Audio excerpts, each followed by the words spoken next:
Bonjour à tous et bienvenue dans cette nouvelle vidéo Comprends tes blessures. Aujourd'hui, j'aimerais vous parler du besoin de plaire, ou plus précisément de la croyance erronée qu'on a besoin de plaire pour être aimé. Alors c'est une croyance qu'on retrouve dans chacune des blessures, ou presque, mais elle s'exprime différemment pour chacune d'entre elles. Alors parlons par exemple du besoin de plaire pour le dépendant qui souffre de la blessure d'abandon. Eh bien le dépendant, il croit que plaire veut dire être aimé. Donc il pense que s'il correspond à l'idéal de la personne avec laquelle il est, de son partenaire, il ne sera pas abandonné. Parce que sa plus grande peur, finalement, c'est que son partenaire, parte pour une personne qui lui plaira davantage. Ça n'intéresse pas du tout le dépendant de plaire à tout le monde, parce qu'il sait qu'il peut plaire peut-être à 8 personnes sur 10.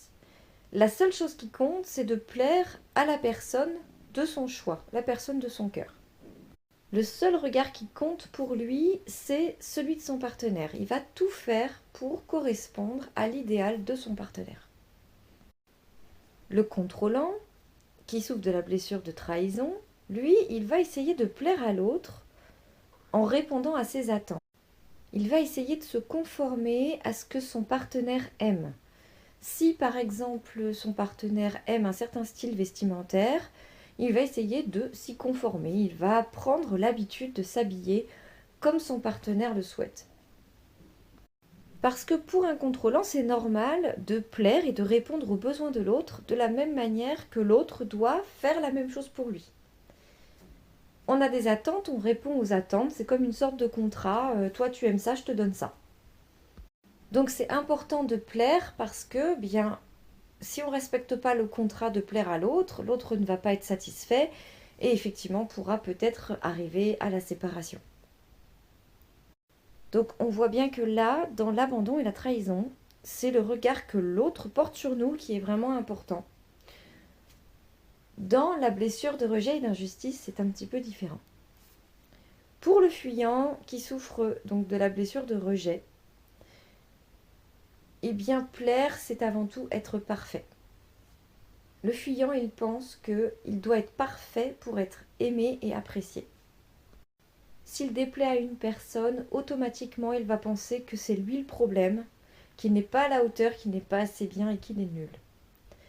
Donc il doit donner en permanence, vis-à-vis de tout le monde, une image de lui absolument impeccable et parfaite, c'est-à-dire éviter de recevoir un jugement négatif de la part des autres.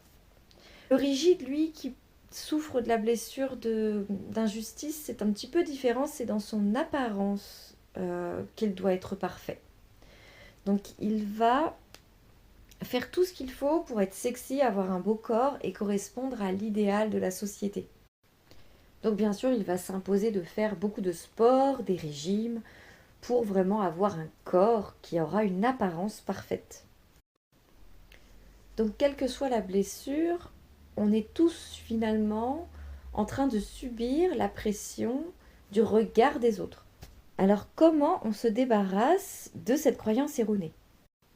Bien, la première chose à faire, c'est de comprendre que plaire, c'est différent d'être aimé. Plaire, ça veut dire qu'on procure une sensation agréable à une personne. Donc ça veut dire que la personne, elle éprouve du plaisir par notre compagnie, elle nous apprécie pour ce qu'on lui apporte. Alors qu'aimer, ça veut dire éprouver de l'affection, de l'amour ou de l'amitié pour quelqu'un. Donc aimer, c'est vouloir donner à l'autre, c'est ressentir quelque chose pour lui et lui vouloir du bien. Donc ça n'a rien à voir avec ce qu'il nous apporte. Bouddha, il dit, lorsqu'une fleur nous plaît, on la cueille. Mais lorsqu'on aime une fleur, on l'arrose tous les jours. Donc vous voyez, il y a un sens où on prend et il y a un sens où on donne. Donc finalement, plaire à quelqu'un n'a pas beaucoup d'intérêt. Parce qu'on ne peut pas déclencher un sentiment d'amour chez une personne. On ne le contrôle pas, ce sentiment. Donc c'est inutile de vouloir plaire absolument, parce que ça ne changera pas ce que ressent l'autre pour nous. Et si une personne reste avec nous parce qu'on lui plaît, alors franchement, c'est une très mauvaise raison.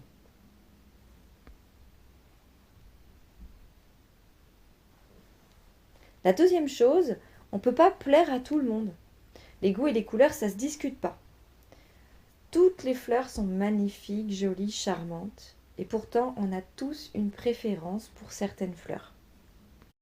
Moi, personnellement, je préfère les petites fleurs sauvages qu'on voit pousser au bord des routes, comme les marguerites, les coquelicots. Et je trouve ça mais vraiment beaucoup plus joli qu'un bouquet de fleurs sophistiqué dans un vase. Et tout ça, c'est pour vous dire que c'est impossible de correspondre à l'idéal de tout le monde. La troisième chose, c'est que la perfection, ça n'existe pas. En fait, pour poser un jugement sur quelque chose, il faut avoir exactement le même système de valeurs. Et le problème, c'est que chacun a son propre système de valeurs. Donc, le jugement qu'on émet, il n'est jamais réel, en fait. Il dépend systématiquement de notre propre point de vue. Donc, comme tout le monde a sa propre réalité, qu'il n'y a pas de réalité commune, bah forcément, rien n'est parfait. C'est impossible. Donc, il faut bien garder en tête que puisque aucun jugement de valeur n'est réel parce qu'il est propre à chacun, bah rien n'est parfait ou alors au contraire tout est parfait. Ça dépend de comment vous préférez l'interpréter. Et si tout ça, ça suffit encore pas à réussir à vous convaincre que ce que vous ressentez, la peine que vous ressentez quand vous déplaisez, elle n'est pas justifiée, eh bien je vous propose un autre petit exercice. Je voudrais que vous fermiez les yeux et que vous imaginiez une cour de récréation d'école de maternelle. Vous regardez tous ces enfants jouer entre eux et que vous les observiez tous. Chacun d'entre eux est différent, mais je suis sûre qu'à vos yeux, ils sont tous dignes d'être aimés. Vous avez été, vous aussi, un de ces enfants. Vous êtes autant digne d'amour que chacun d'entre eux. Tous les êtres humains, tels qu'ils sont, méritent d'être aimés, mais exactement comme ils sont, sans avoir à faire d'efforts. Là, vous les regardez et vous les trouvez tous absolument adorables et mignons.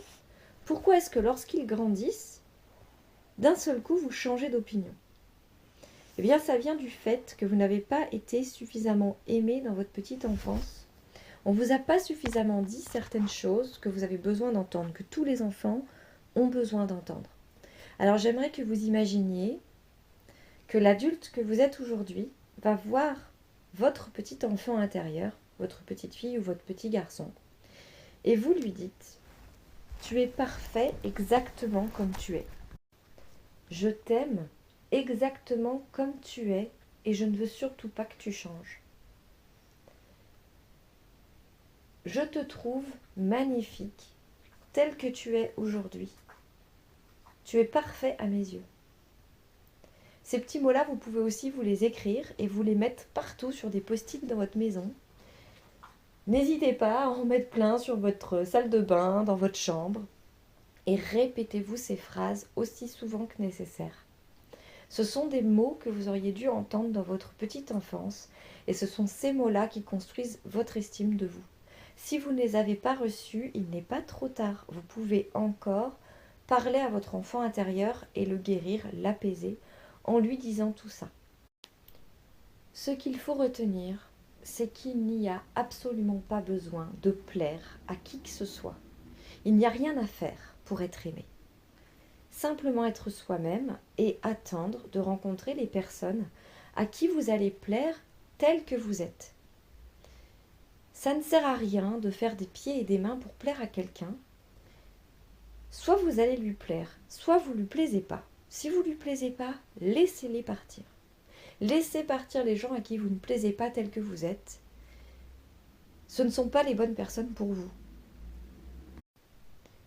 L'univers est tellement bien fait qu'il y a forcément plusieurs personnes sur cette terre qui sont parfaites pour vous autant que vous êtes parfaite pour elles.